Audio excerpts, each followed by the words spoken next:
कढई गरम करायला ठेवली आहे. त्यामध्ये 1 चमचा साजूक तूप घ्यायचे आहे व त्यामध्ये थोडे पाणी घालायचे.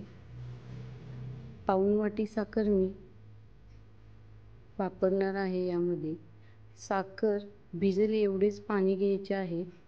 साखर विरघळेपर्यंत कंटिन्यू हलवत राहायचे.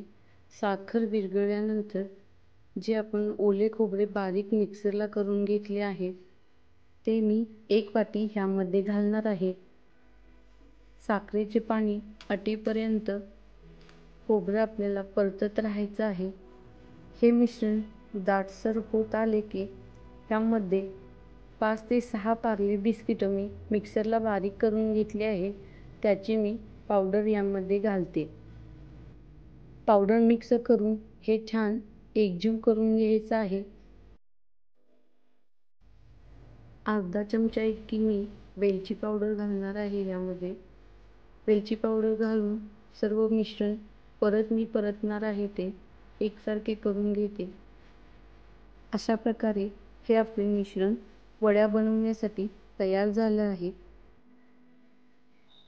प्लेटला मी तूप लावून घेणार आहे.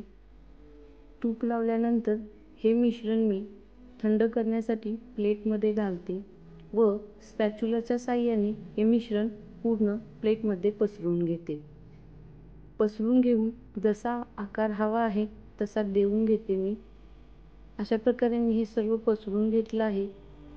आता मी पिझ्झा कटरच्या साहाय्याने याच्या वड्या मी पाडून घेते. वड्या पाडून घेताना मिश्रण हे ओलेच असायला पाहिजे. एकदा मिश्रण जर थंड झालं तर याच्या वड्या व्यवस्थित पडणार नाहीत. आता हे माझं मिश्रण पूर्णपणे ड्राय झालं आहे. तर वड्या किती छान आणि सुंदर झाल्या आहेत. खायला तर खूपच अप्रतिम लागतात.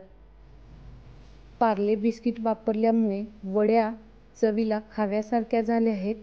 खुसखुशीत व मऊ अशा वड्या आपल्या तयार झाल्या आहेत. दिसायला तर किती छान दिसतात.